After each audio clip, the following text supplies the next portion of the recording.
All right, this build will stun every single champion in the entire game. Let me show you how. The exotic armor piece, we're going to be stunning anti-barrier champions because of our shield throws. It would enhance it to weaken them and also stun them. And whenever we stun the anti-barrier champion with our shield throw melee, we would get it back. And also we're going to be getting 2 melee charges for our shield throw because of this aspect called offensive bulwark. We're also going to be getting tons of ability regen as well whenever we have an overshield as well. And the second way to stun unstoppable champions is with our pulse rifle because of the seasonal artifact called unstoppable pulse rifle. But if you don't want to use that, you can just take it off. We are also going to be getting volatile rounds as well. That would also give us anti-barrier rounds, so you can change it as you please. And last but not least, we are getting overload breach loaded grenade launchers because we are using a grenade launcher for our kinetic weapon just to stun overload champions. So that is how we can be able to stun every single champion in the entire game. So let's head to the subclass. For the super, you can choose any super you like, but I would recommend going for Twilight Arsenal just to weaken them. And you could also leech off the weakened from that target if they do actually survive from your super onto collective obligants, because if you were to hit either a suppressed, weakened, or volatile target, it will charge up the weapon. And if you would hold your reload button, it will unleash that specific debuff, such as volatile, weakened, or suppressed. And you would also automatically reload your weapon if you were to get Devour, a Void Overshield, or also become invisible. But in this build, we're not going to be getting invisible. So for the abilities, you're gonna have to use shield throw, because if you don't, this build wouldn't even work. And whenever you hit a target with your melee, you would get an overshield. For the grenades, you can choose any grenade you like, but if you want to take full advantage of the collective obligants, you can go for suppressor grenade, but it would only proc if you were to hit in the yellow bar enemies, such as like the high health Giga Chad health bar enemies, to suppress them, and then once you do, just shoot them to get that leeching effect. Or you can choose like any grenade, but for me, I like going for vortex grenade for good, decent ad clear, but you can choose either or. Whenever you proc Devour from this pulse rifle and you get kills non-stop, you're just basically going to be getting unlimited ammo reloading without you needing to reload, if that makes any sense. And the next aspect you're going to want to put is Control the Demolition. Whenever you hit a target with your void abilities, it will make the enemy become volatile, and it would also grant you and your nearby allies health when the volatile target explodes near you, which is pretty cool. Here's what I was using for the fragments. For the first one, go for Echo of Persistence to increase the duration for Overshield and Devour. The second fragment will give us another way to weaken targets just for the collective obligation, and it's called Echo of Undermining. Your void grenades weaken targets, so just toss your nade and they will get weakened, and you can just suck them off or leech them, whichever you prefer. For the third fragment, go for Echo of Harvest. Defeating weakened targets will drop an Orb of Power and also a Void Breach. And whenever we pick up a Void Breach, it would cause your next source of void damage to create a large weakening pulse. That will be good for the collective obligants. And another aspect would help us benefit for this build is Severed Cold. Whenever we pick up a Void Breach, it would grant us melee energy. And the last fragment, go for Echo of Starvation. Whenever you pick up a Void Breach or an Orb of Power, it will grant you Devour, which will give you half of your HP if you were to get a kill off of Devour. All right, if you guys want to check out the armor mods, it will be right here if you're interested. And also the dim loadout link will be in the description. Copy the seasonal artifacts if you like, and there you go, because why not? For the power weapon, you can choose any power weapon you like, but for me, I got this God Roll Chill Inhibitor, so that's why I'm using it, because it feels nice with the God Roll. But yeah, you can just choose any power weapon you like. And for the stats, go for Resilience and Discipline. If you guys are interested in my drip, here's what I was using, because supposedly this drip is pretty nice. Let's see how this build performs in a GM. The thing we hate about this GM is turrets. We love turrets, don't we all, huh? Tom Nady! Come on, pop your shield.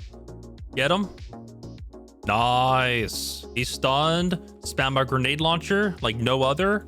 And then he dead. Yeah, I'm not really paying attention to the melee ability, but supposedly chat is saying that is going pretty hard. The ability regen's going hard because of Worm's Hunger, because I'm using a void weapon. If it's like fully charged, it increases my ability regen. Bop, bop, bop, bop, bop, bop, bop. And then proc the leech, stun him, he donezo. All right, let me super the big boy out in the distance. Hopefully the tracking's working. Okay, never mind. We love tracking, don't we? All right, let's proc bait and switch again, and hopefully not get lasered by the boss because his machine gun is very powerful. Also, keep that in mind whenever you use your shield throw. Don't really use it on like any enemy besides the anti-barrier, because it's gonna take a while for you to get your melee back, so keep that in mind. But in this case for me, I have that Worm's Hunger thing, so I should not be worried as much. We're gonna toss our nade in the middle and hopefully suppress someone. All right, we got him suppressed. Toss our melee to hit him. Nice. And then we pop our super. Hopefully it tracks, but the super's pretty buggy. So if he's gonna pop his bubble again, I'm gonna toss my melee. Toss my melee. Never mind, because my teammate already got it, but I got the kill though, so I guess that works. And we got the void leeching thing on our collective obligants. It does go hard on red bar enemies. All right, let's see if we can deal with this anti by ourselves. Charge this and just keep getting kills and hopefully not die by any grenades. I'm gonna finish this dude off. Pause. Go back to the anti to see. Oh, they already stunned him. Did they stun this dude? Probably not. All right, get this thing out. Pop your bubble, please. Toss this. Toss this. Rock bait. Get this dog out of here. Pop my super because I am scared. I'm very scared.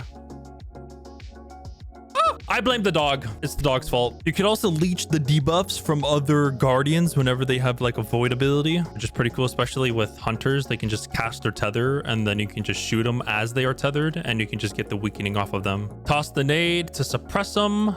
Hit him, and then once I am ready, hold my reload and then rinse and repeat. If this guy was an anti, I would have meleeed him, but no. Pop your shield, toss my shield throw, and I missed the goddamn shield throw. We love to see that, don't we? Don't worry, I'll get it back quick because of the modifier. Yeah, the shield throw has very bad, what's the word? Range drop off, that's the word. Like I'm trying to stun the anti-barrier champions, but my teammates are just stunning them for me. Look, toss the melee.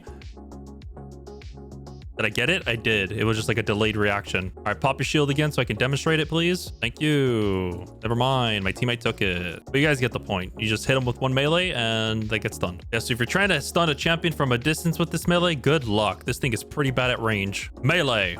Boom. Got my melee back. Nade. Boom.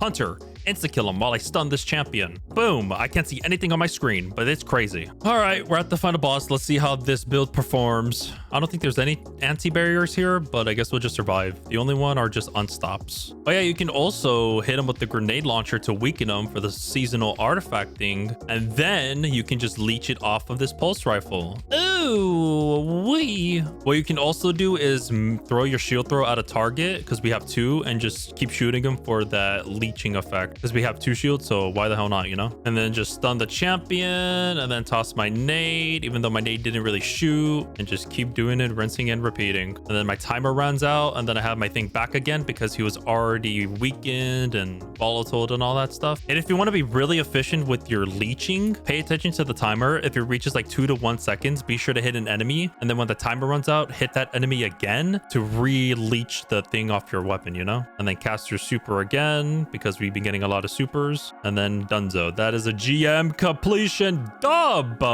Also keep that in mind that there is a modifier that will increase our ability regen, so yeah, it varies on what activity you're playing, but so far, as long as you're getting anti-barrier stuns with your melee, you should basically have infinite amounts of melees, unless your teammates will steal the stun, in which case my teammates did. A 14-minute and 31-second run for a GM? Utterly bonkers. All right, let's do a mastered lost sector, a 2040 power recommended level, and I'm 2016. Here we go. Bada bing, bada boom. Let's enter this lost sector. Proc my collective obligants for the leeching because I needed a guy back behind me. I'm trying to hit like every target just in case if your timer runs out, you can just hit one and then reproc it, as what happened to me right now. So keep doing that. Acolytes first because they are very annoying. I ran out of time for the leech, hit him again, and then I got it back, reproc it, and then just keep shooting. Once everything's out for the acolytes, I can focus on the anti. Once he pops his bubble, please pop your bubble, toss it, nade it,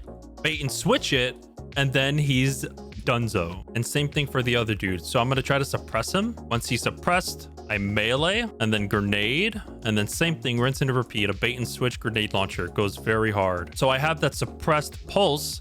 I can hold it, get this dude, he'll be suppressed for 12 seconds, and if I want to reproc it again, I can just keep shooting him, or I can toss my nade, get the suppressing again, and then the timer runs out. Oh, look at me, I reprocced it again. You're getting suppressed and can't do anything about it. Ah! Also forgot to mention that you're also going to be getting grenade energy because we have Devour, mostly infinite amounts of times. Melee him, so basically, if you have a bait and switch weapon, you got gotta do what you gotta do with the bait and switch and do the mumbo jumbo. And also devoured overshield gives regen as well. And the tracking on the super sucks. So this guy's weakened, our timer runs out. Let's focus this dude. How about this? And then another bait mumbo. Let's see if the guy's back. We got the suppressing. Hopefully he'll be suppressed infinitely. Yes, he is. We can just hit other targets with the suppress. Bro, the suppress is pretty good when it comes to the Hive Guardians. Yeah, there's a lot of ways to weaken targets with this build. Your artifacts, your abilities, your supers, your exotics. Crazy. Gonna be getting all of these thralls out of the way. Nade it. Super him. Because we could be getting a lot of supers very quickly for some odd reason. I quite enjoyed that. Weaken the champ with our grenade launcher, steal the leech off of him, pops the thing, and then proc bait. Yeah, we're basically just bullying every single champion we see, and they got nothing else to do about it. Pop your bubble, please. Never mind, you just died. We did that in 6 minutes. That is pretty fast. The ability regen is absurd, and we're getting tons of super energy. Exotic! Just to show proof, this is a 2040 is what you're seeing on the ghost, and my power is 2016. I hope you guys did enjoy this video. If you guys did, feel free to hit that like button and also subscribe. I hope you guys have a good rest of your day, evening, or afternoon. Take care, and peace.